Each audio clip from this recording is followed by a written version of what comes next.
Hello everyone, ये हमारा 14th video है और 13th वीडियो में हम लोगों ने वर्गो के बारे में डिस्कस किया था कि अगर वर्गो हमारे इनमें से किसी भी हाउस में जाएगी तो किस तरीके के रिजल्ट्स प्रोड्यूस करेगी। अभी हम लोग एकदम सिस्टमेटिकली चलते हैं। वो एक सिर्फ एनर्जीज़ को क्लब करना सिखाया था मैंने कि कोई भी राशि किसी भी हाउस में जाएगी तो हम काल पुरुष की कुंडली के उस पर्टिकुलर भाव को अपने इस कुंडली के जो हमको कुंडली मिली है उस भाव के साथ उसके एनर्जीज़ को क्लब कर सकते हैं। तो वो मैंने एक एग्जाम्पल लेके समझाया था, but we will discuss in a systematic way. हम लोगों ने ऑलरेडी काल पुरुष की कुंडली डिस्कस कर ली थी। Now this is this taurus लग्न, वृषभ राशि का उदय हो रहा है इसमें फर्स्ट हाउस में। अब जब भी हम कुछ भी स्टडी करेंगे, हर एक चार्ट की एक एनर्जी है। ये चार्ट हमको ऐसे ही नहीं मिला। अगर हमको किसी भी स्पेसिफिक टाइम पर हमको जन्म मिला है और उस वक्त जो भी राशि उदय हो रही है, मतलब हम वो एनर्जीज़ अपने साथ लेकर के आए हैं, ईश्वर ने हमको वो एनर्जीज़ दिए। तो ब्लैंक चार्ट को हम कम्प्लीटली इग्नोर नहीं कर सकते हैं, बट ब्लैंक चार्ट से आप कंप्लीट प्रिडिक्शन भी नहीं कर सकते हैं। ब्लैंक चार्ट डजंट से कि this is a final result, final conclusion. You have to think about the energies only कि ये इस तरह की एनर्जीज़ इंसान लेके आया है। बट ये एनर्जीज़ बिकॉज पता है ना, energy plus energy becomes energy. तो ये एनर्जी हम लेके आए हैं, ये लग्न लेके आए हैं, लेकिन हमारा जो प्लेसमेंट है इन प्लैनेट्स का वो एक अलग एनर्जी क्रिएट कर रहा है। तो फिर उसका फाइनल रिजल्ट क्या आएगा वो हम प्लेसमेंट देख के करेंगे, बट इस एनर्जी को भी हम इग्नोर नहीं कर सकते हैं। तो इसमें जब भी हम किसी भी ब्लैंक चार्ट को स्टडी करेंगे तो उसका फर्स्ट रूल है we have to see the केंद्र एंड त्रिकोण। मतलब ट्राइन हाउस हमको 1, 4, 7, 10 ये केंद्र याद रखना है, एंड देन 1, 5, 9 ये ट्राइन याद रखना है। ये हमारे काल पुरुष के 1, 4, 7, 10 केंद्र हैं, 1, 5, 9 हमारा त्रिकोण है। अब आप ये देखो, इसमें 1, 4, 7, 10 किधर चला गया? 1, 4, 7 एंड 10। तो इसमें अच्छा तो एक ही साइन अच्छी जगह पहुंचा, आपके केंद्र का एक ही साइन अच्छी जगह पहुंचा, दैट इज सैटर्न, मकर राशि। वो आपके इसमें पहुंच गई है 9th हाउस में, which is considered as a most auspicious house. But 1, 4, 7 did not get a good house और did not get a good placement. आप देखो, एक नंबर को 12th हाउस मिल गया, 6th, 8th एंड 12th वैसे भी अच्छे नहीं होता है। 3rd, 6th, 11th is considered as a तृष्णाय भाव। तो आप देखो 4th को और 7th को तृष्णाय मिला है। अब आप इस पर आ जाओ 1, 5, 9। अभी इसके ट्राइन को कहाँ मिला है? ट्राइन अगेन 1 नंबर इधर गया, 5 नंबर हाँ यहाँ पर इसको सूर्य को अच्छा स्थान मिल गया, 9 again has gone in the 8th house. तो अब आप ये देखोगे इस चार्ट में जो मैक्सिमम जो बेनिफिक साइंस होते हैं हमारे जो केंद्र के 1, 4, 7, 10 काल पुरुष के, बिकॉज हमको काल पुरुष की कुंडली के साथ क्लब करना है, वो किधर चले गए? तृष्णाय में चले गए, 8th में चले गए, 12th में चले गए। अब इस कुंडली का जो सबसे अच्छा जो साइन आपने कंसीडर किया वो क्या किया? 10 नंबर और 5th नंबर। ये काल पुरुष की जो नेचुरल हमारी कुंडली है, नैसर्गिक कुंडली है, उसमें भी इसको ये अच्छा है, ट्राइन का है जो केंद्र के साथ इसने संबंध बना लिया है। मतलब काल पुरुष का ट्राइन केंद्र के साथ चला गया तो टॉरस के लिए सूर्य बहुत अच्छा हो गया। अब सूर्य का हमको प्लेसमेंट देखना पड़ेगा। सूर्य का प्लेसमेंट जब भी बर्थ हुआ उस टाइम किधर था? कहीं सूर्य यहाँ तो नहीं था, डब्ल्यू में आ जाएगा यहाँ पर ना, तब ये इसका नेचुरल डेबिलिटेशन साइन होता है ना, 7 नंबर यहाँ आ गया, क्योंकि सन यहाँ पर सेट होता है ना, वेस्ट है ये। तो अगर सन यहाँ पर आ गया या किधर यहाँ गया है, यहाँ गया है, उसके ऊपर पोजीशन दूसरा कौन सा प्लैनेट है, तो वो मैटर करता है। बट ऐसा अगर हम एनर्जी वाइज देखेंगे तो energy wise we are getting this Leo sign is very powerful in this chart. And apart from that this 10th मतलब शनिदेव योग कारक हो रहे हैं, उनको एक ट्राइन मिला है और एक केंद्र मिला है। तो ये तो एक बेसिक सी अंडरस्टैंडिंग हो गई। उसके बाद अभी आप फर्स्ट हाउस पे आओ। फर्स्ट हाउस क्या होता है? किसी भी कुंडली का पहला भाव तनु भाव होता है। अब इस तनु भाव को हमने क्लब कैसे किया है? 2nd हाउस के साथ। 2nd हाउस किसका होता है? परिवार का होता है, हमारी वेल्थ का होता है, हमारी स्पीच का होता है, हमारी धन का होता है, मतलब वेल्थ हाउस है ना, तो हमारी धन दौलत जो होती है वो देखते हैं हम इससे। और आप इसे क्या देखोगे? फूड देखोगे, क्योंकि 2nd हाउस में मून एक्सॉल्टेशन में जाता है। तो एक्सॉल्टेड मून का साइन है ये। मून कहाँ है वो एक अलग चीज़ है, लेकिन ये एक्सॉल्टेशन साइन जो है मून का वो यहाँ पर है। तो अब ये लोग कैसे हो गए? फूडी हो गए, फैमिली के साथ रहने वाले हो गए। अब इस राशि का नेचर भी कैसा है? और ये जो सेकंड हाउस है इसका भी ट्रेट क्या थे, पृथ्वी तत्व की राशि है और साइन क्या है, फिक्स्ड है ये, तो फिक्स्ड हो गई, इसका तत्व भी पृथ्वी हो गया, तो ज़िद्दी स्वभाव के हो गए, इनको आलस हो गया, एक जगह बैठ जाएंगे तो उठेंगे नहीं, फूड के शौकीन हो गए, इनको ज्वेलरी का, क्योंकि जेम्स का ज्वेलरी का हाउस है उसका भी शौक हो गया, परिवार के बिना भी नहीं रह सकते, बोलने में बहुत अच्छे हो गए, ठीक है। तो ये सारे ट्रेड्स इनके अंदर, इस साइन के अंदर आ गए, ये इनकी पर्सनालिटी में शामिल हो गए। When we are talking about the second house, अब सेकंड हाउस में कौन सी राशि चली गई है, थर्ड राशि जो जेमिनी है। जेमिनी को यहाँ पर क्या मिला है, जो मरकरी है, मरकरी को सेकेंड हाउस मिल गया और फिफ्थ हाउस मिल गया। तो fifth house talks about the intelligence, intelligent है तो, और सिक्स हाउस किसका भी होता है, हमारा मरकरी किसका होता है, कम्युनिकेशन स्किल्स, थर्ड हाउस भी हमारा कम्युनिकेशन स्किल्स है, हमारे पड़ोसी हैं।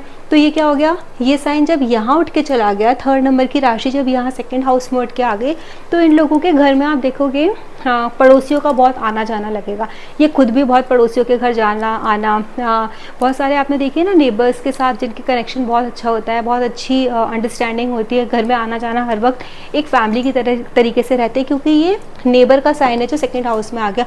तो आप इन जो भी ये टॉरस लगने के लोग होते हैं ना, इन लोगों को बहुत शौक होता है कि इनके जो पड़ोस में लोग हों वो एज ए फैमिली मेम्बर हों, ये भी जाएँ वो लोग भी आएँ, उस तरीके का इनका नेचर होता है। प्लस ये वर्गो और जेमिनी मरकरी का साइन है विच शोज़ कन्या, राइट। तो वो आप इनके घर में ना फीमेल चाइल्ड, मतलब फीमेल गर्ल तो 100% आपको मिलेगी ही मिलेगी। इन लोगों के घर में एक बच्ची होगी ही होगी फीमेल, इनकी जो फैमिली होगी ना उसमें फीमेल, जिससे बहुत सारे फैमिलीज़ होती है ना जिसमें फ़ीमेल नहीं होती है, हाँ सारे लड़के लड़कियाँ, कोई बहनें नहीं है, लेकिन इन लोगों के घर में एक बहन मिलती है। और उसके बाद अगर आप देखो तो ये मतलब ये जो फिफ्थ हाउस है वो इंटेलेक्चुअल लेवल आपका दिखाता है। तो इनका जो क्या होगा ना, ये लोग बहुत इंटेलिजेंट होंगे, इंटेलिजेंस से जैसे पैसा कमाने का जो तरीका है ना, बिकॉज वेल्थ एक्यूमुलेशन का हाउस है, तो ये लोग क्या करेंगे अपने कम्युनिकेशन से, अपनी वाड़ी से, टीचिंग फील्ड में जाके या फिर एडवाइजेस दे करके, काउंसलिंग करके, उस तरीके से आप देखोगे ये लोग अर्निंग करते होंगे।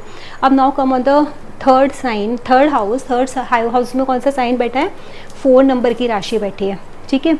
अब 4 नंबर किसका है, यहाँ पर केंद्र का है। केंद्र मतलब इसमें 4 नंबर हमारे माँ का घर है और हमारे इमोशंस सिखाता है। तो इमोशंस कहाँ चले गए, थर्ड हाउस में।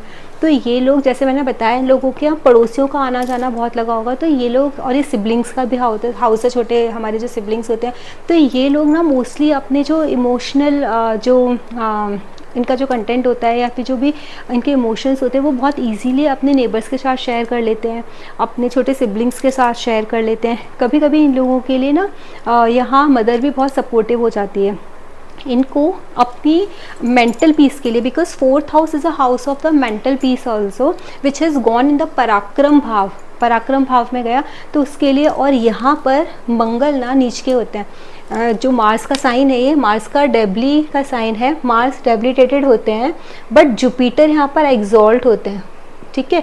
तो आप ये देखोगे इंटेलिजेंट तो ये लोग होते हैं यहाँ पर, अपने इनको बहुत पराक्रम करना पड़ता है, मेहनत करनी पड़ती है अपने मेंटल पीस को अक्यूमुलेट करने के लिए, अपने मेंटल पीस को लाने के लिए, बट फाइनली ये लोग सक्सेसफुल हो जाते हैं। अब आप ये देखो जुपिटर यहाँ पे एग्जॉल्ट हो रहे हैं, लेकिन जुपिटर को साइन कौन से मिले, एक तो 8th हाउस मिला है जुपिटर के सजिटेरियस राशि को, दूसरा मिला है 11th। This house is good, this house is the house of gains. तो फाइनली ये मार्स तो डेबिलिटेटेड होता है बहुत ज़्यादा, इनको मेहनत, इसलिए मैंने बोला कि इनको मेहनत थोड़ी सी करनी तो पड़ती है, लेकिन इतनी भी नहीं करनी पड़ती है। जुपिटर है ना तो दिमाग से काम ले लेते हैं, जुपिटर एग्जॉल्ट हो रहा है वहाँ पर, मदर का भी सपोर्ट इनको मिल ही जाता है।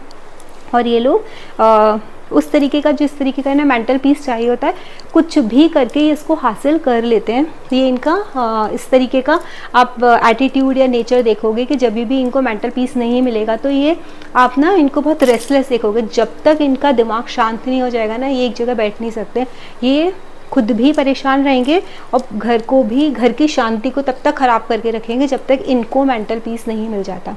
अब आप देखो इनके 5th नंबर जो साइन है, जो काल पुरुष का 5th हाउस है, वो इनके 4th हाउस में आया है। मतलब ये बच्चे का भी साइन है, प्रोजेनी का है। इनके घर में ये चार्ट तो प्रॉमिस करता है बहुत इजीली कि definitely they will have 1 kid, ठीक है। बच्चे का भी ये दिखाता है कि बहुत इंटेलिजेंस, क्योंकि 5th हाउस इंटेलिजेंस का हाउस है ना, तो ये भी दिखाता है बच्चे का जो इंटेलिजेंस लेवल होगा that will be quite higher. लेकिन बच्चे के हाउस में जो 5th हाउस है वहाँ कौन आके बैठ गया है, 6 नंबर की राशि आके बैठ गई है। 6 नंबर की राशि talks about the enemies, talks about the षड्रिपु की है ना, आपके वरीज़ की है, आपकी बीमारियों की है। तो आप ये देख सकते हो कि बच्चे को शायद थोड़ी बहुत कुछ ना कुछ प्रॉब्लम हो सकती है, कोई किसी टाइप की डिज़ीज़ बोल दो, या फिर कोई मेडिकल प्रॉब्लम बोल दो, या आइज़ में कुछ प्रॉब्लम बोल दो। बिकॉज़ ये 5 नंबर जो है ना, अब यहाँ पर सूर्य आइज़ का हमारे रोशनी का कारक है, और ये ना यहाँ पर 5th नंबर आप देखो कालपुरुष की कुंडली में सूर्य को 5th नंबर मिला है, और यहाँ 6 नंबर की राशि आकर के बैठ गई है। तो हार्ट की प्रॉब्लम, आईसाइट की प्रॉब्लम, किडनी से रिलेटेड प्रॉब्लम, और ये पेट भी दिखाता है ये पर्टिकुलर हाउस 5th हाउस। तो कहीं ना कहीं कोई ना कोई डिजीज़, कोई ना कोई प्रॉब्लम या अनफिट होना, कुछ इस तरीके की चीज़ें रहेंगी जिसकी वजह से घर में थोड़ा सा माहौल गर्मी वाला माहौल रहेगा, बिकॉज फायर एलिमेंट आकर के 4th हाउस में बैठ गया।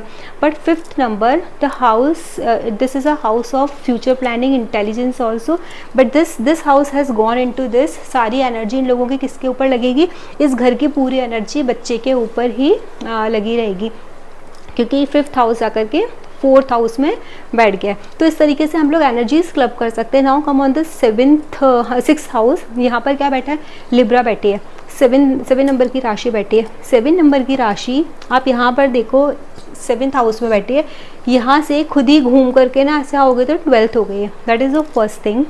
द सेकेंड थिंग इज़ ये जो वीनस है ना, वीनस को जो लॉर्डशिप मिली है ना, वो किसकी मिली है, एक 1st हाउस की मिली है और 6th हाउस की मिली है। तो अभी आपका खुद का आपके पार्टनर के साथ थोड़ा सा क्योंकि ये लीगल लिटिगेशन का हाउस है, और पार्टनर के हाउस में कौन आकर के बैठा है, 8th नंबर की राशि, ठीक है। ऑब्स्टेकल्स, प्रॉब्लम, थोड़ा सीक्रेटिव नेचर पार्टनर का, तो वो आके बैठी। अगर आप इसकी एनर्जी को क्लब करो तो इन लोगों को पार्टनर के साथ ना बहुत ज़्यादा आपको जमती हुई नहीं दिखेगी कि पार्टनर्स के साथ बहुत ज़्यादा जम रही है, या फिर कुछ लीगल लिटिगेशंस भी हो सकते हैं। लीगल लिटिगेशंस नहीं होंगे तो अगर आप इसमें एक चीज़ और हमको ध्यान रखना है कि इन केस ऑफ मार्स, क्योंकि मार्स यहाँ पर लॉर्ड बना हुआ है इनके 7th हाउस का, और 12th house is the house of lords. अगर नवांशा में इनके मार्स या फिर सैटर्न, क्योंकि वो already malefic, although it is a योग कारक इन दिस इसमें, बट वो अपना मैलिफिक इफेक्ट नहीं छोड़ सकता है। तो अगर आपको नवांशा में सैटर्न का या मार्स का कहीं भी वीनस के ऊपर एस्पेक्ट मिल जाता है, वीनस मतलब ये खुद, और जो नेचुरल कालपुरुष की कुंडली है वो यहाँ पर आगे मिल जाता है, तो डेफिनेटली आप जो हम लोग बोल रहे हैं कि ये चार्ट इंडिकेट कर रहा है एनर्जीज़ की problems, like you know opinion, difference of opinion रह सकता है, इस तरीके की चीज़ें आपको देखने को इनके पार्टनर के साथ मिल सकते हैं।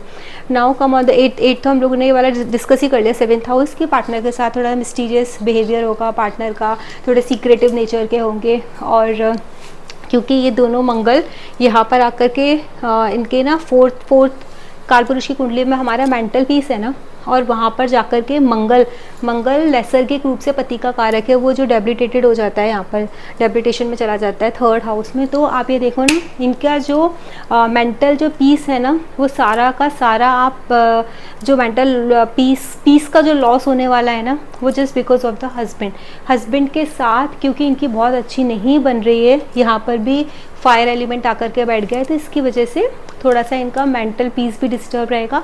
और हस्बैंड के साथ बेसिकली प्रॉब्लम दिख रही है, यहाँ पे स्पाउस के साथ प्रॉब्लम दिख रही है, और same problem you can predict for the business में भी इनके बिजनेस पार्टनर के साथ आपको थोड़ी सी इन लोगों को प्रॉब्लम देखने को मिल सकती है। इन लोगों की अगर आप लोग बोलो ना कि ये लोग बिजनेस कर सकते हैं किसी के साथ पार्टनरशिप में, तो पार्टनरशिप का बिजनेस या अपना अकेला बिजनेस करेंगे कोई प्रॉब्लम नहीं है, डिपेंड करेगा इनका प्लेसमेंट कैसा है प्लैनेट्स का। बट ये पार्टनरशिप में बिजनेस करेंगे तो इन लोगों को बहुत अच्छे से जल होकर के बिजनेस नहीं कर पाएंगे, ज़्यादा दिन वो बिजनेस नहीं चलता है इन लोगों का।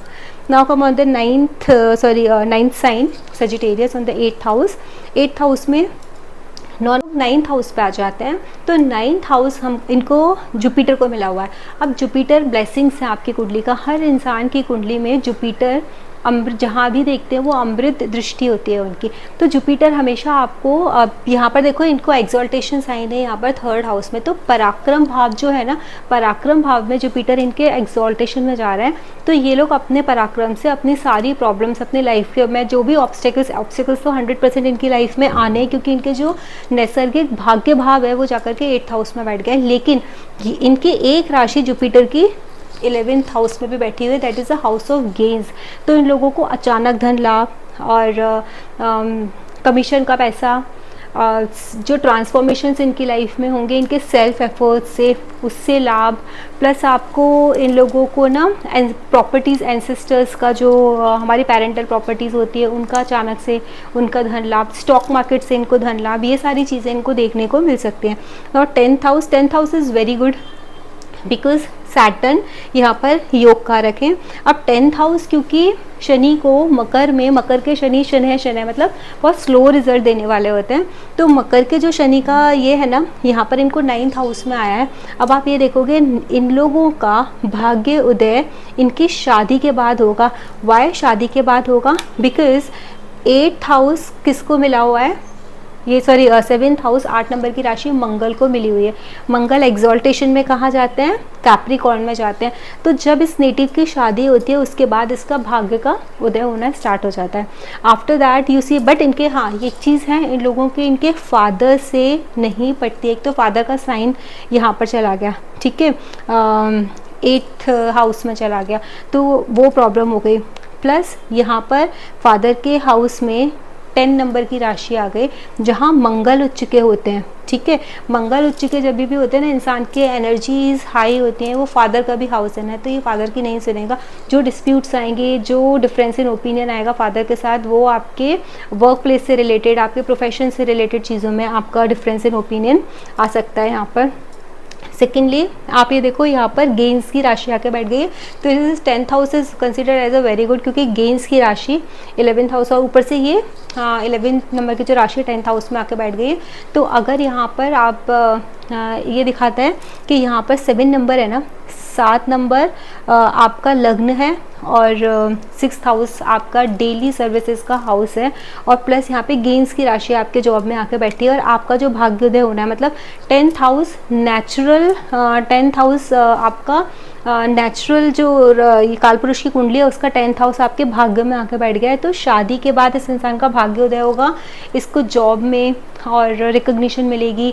ये इंसान, क्योंकि मार्स यहाँ पे एक्सॉल्टेशन में जाता है, और 7 नंबर जो राशि है ना, ये हमारी डेली है, मतलब डेली सर्विसेज की राशि है, तो जॉब की राशि भी यही है। तो आप ये देखोगे कि शादी के बाद जब भी इंसान को जो भी जॉब मिलेगी या जो भी चेंजेस आएंगे इनकी लाइफ में, वो पॉजिटिव डायरेक्शन में ही जाएंगे, गेन्स ही मिलेंगे।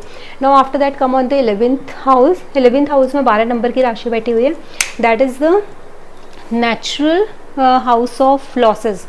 ये 12th नंबर मतलब 12वां घर यहाँ आकर के बैठ गया। ये लॉसेस का घर है, लेकिन ये इन्वेस्टमेंट का भी घर है। It's a house of foreign thing also, मतलब ये फॉरेन को भी दिखाता है, हमारे दूसरे देशों को भी दिखाता है। तो इन लोगों को जो गेंस के हाउस में आकर बैठा है, तो इन लोगों को आप देख सकते हो इन्वेस्टमेंट जितना ज़्यादा करेंगे इनको गेंस होंगे। प्लस ये, और यहाँ पर भी दिखाया है ना, जुपिटर जो है 8th हाउस और 11th हाउस दोनों हाउसेस को कनेक्ट कर रहा है। 8th हाउस हमारा सडन गेंस का भी हाउस है, स्टॉक मार्केट से जो पैसा आ जाता है उसका भी हाउस है, कमीशन का ज़्यादा सा एक बड़ा अमाउंट आ गया उसका भी हाउस है। तो इस तरीके के इनको गेंस मिल सकते हैं, इन्वेस्टमेंट करके मिल सकता है, फॉरेन में इन्वेस्ट करके या फॉरेन ट्रेडिंग करके, जो फॉरेन का यूएस स्टॉक एक्सचेंज वगैरह जो होता है उसमें ये लोग ट्रेडिंग करेंगे तो उससे भी ये लोग पैसा कमा सकते हैं। तो वो बेसिकली ये हाउस इन लोगों के लिए 11th house is a house of मतलब गेंस का है, बट फॉरेन लैंड से जितना ज़्यादा गेन कर सकते हो और इन्वेस्टमेंट करके गेंस कर सकते हैं उससे। अब जो काल पुरुष का जो 1 नंबर का घर है, जो खुद नेचुरल अपनी जो राशि है वो यहाँ पर आकर के बैठ गई है लॉसेस के हाउस में, एक्सपेंसेस के हाउस में। तो इन लोगों को सबसे ज़्यादा खर्चा करना किसके ऊपर अच्छा लगेगा? अपने ऊपर अच्छा लगेगा। अब लेकिन 2nd हाउस फैमिली का भी इनके तनु भाव में आकर बैठा है, तो अपने ऊपर, अपनी फैमिली के ऊपर कभी भी खर्चा करने से चूकेंगे नहीं इनको, क्योंकि ये शॉर्ट ट्रैवल की है, 3rd हाउस शॉर्ट ट्रैवल का है, वो इनकी फैमिली में आकर के बैठ गया है। सेकंड हाउस में वो साइन बाकी बैठ गया, तो इन लोगों को खर्चा घूमने में, फिरने में, फ़ॉरेन जाने में, अच्छी अच्छी चीज़ों को ख़रीदने में, या फिर ब्रांड्स को मेंटेन करने में, इस तरीके की चीज़ों में खर्च करने के लिए आप देखोगे इस टाइप की एनर्जी से चार्ट में होगी। अगर इससे रिलेटेड आप लोगों को कोई भी इशू हो या फिर कोई डाउट हो तो आप लोग कमेंट सेक्शन में लिख के बताइएगा, मैं उसका रिप्लाई करूँगी। Thank you.